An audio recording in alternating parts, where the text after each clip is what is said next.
တော်ကတော့အကျဉ်းတော်ကိုင်းရှိုင်းတရေတော်ဤတိုင်းစိမ့်လန်းဆိုပြေကြွေပြီးကူဆိုအပ်တော့သစ္စာတိုင်းလူဤချောမောင်မင်းများကိုစေတမပြတ်ဝိထုတ်ပေးရရှိသောတရေတိုင်းတိုင်းဒေသကြီးတွေတို့နဲ့အမတ်တဲ့အခြေခံပညာအထက်တန်းကျောင်းတွင်ပညာရေးတောင်းဆုံးနေသောစတုခရမကျောင်းသားတွေမောင်ရက်နေမယ်ဖြစ်ပါရဲ့များဒီနေ့ကျွန်တော်ပြောပြပေးသွားမယ့်ပုံမြင်လေးကတော့အသိပညာတိုးပွားဖို့စာကြည့်ရိုက်ကိုသွားကြလို့ဆိုတဲ့ပုံမြင်လေးပဲဖြစ်ပါရဲ့ခင်ဗျာနာတော်တာအစီအစဉ်ရောက်ပါခင်ဗျာ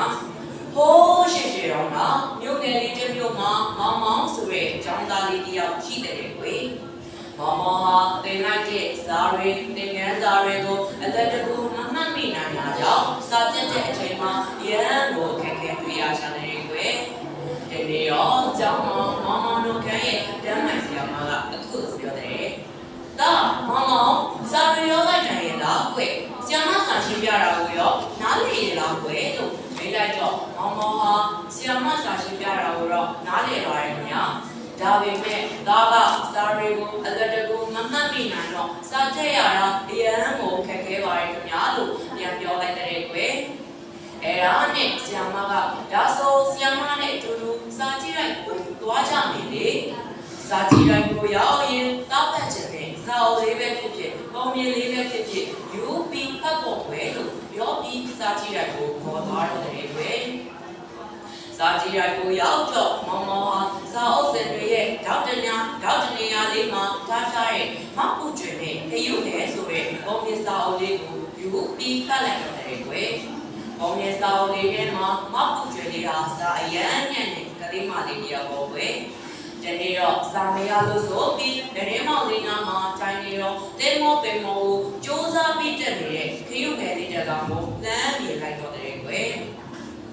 အစာရုံးကတော့အဲ့ဒီခရုလေးကတက်ပင်မောအလကားတက်နေအောင်မှတ်ပြီးတဲကြီးမဆိုင်ဘူးပေါ့ခဏလောက်ကြာတော့အဲ့ဒီခရုလေးကတင်းမောပင်ထက်ကိုရောက်သွားပြီးတင်းမောပင်မောကအတီးတွေကိုအားရပါးရစားနေရကိုမြင်လိုက်ရတော့တယ်ကွ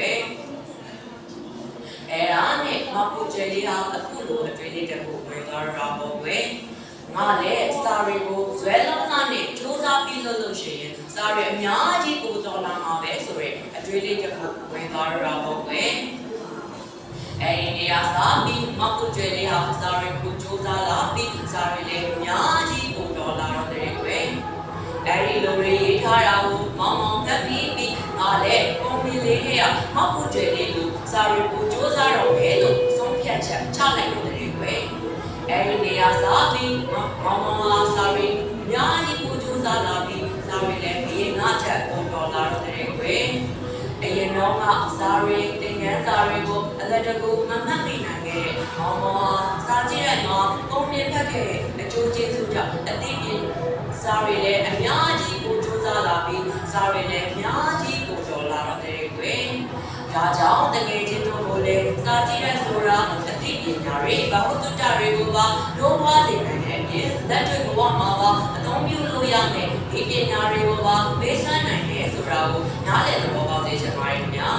ဒါကြောင့်ကျွန်တော်လည်းစာကြည့်ရမှာစာပေအသိပညာတွေဘာဟုတုတ္တတွေအများကြီးရှာကြပါလို့တိုက်တွန်းရတဲ့လုံးမြင်လေးကိုဒီနေရာမှာပဲအဆုံးသတ်ပေးရလိမ့်မယ်နော်ဘာတော်တာအစဉ်ပေးကြတဲ့တဦးတယောက်ချင်းစီကိုကျေးဇူးအထူးတင်ရှိပါတယ်ခင်ဗျာ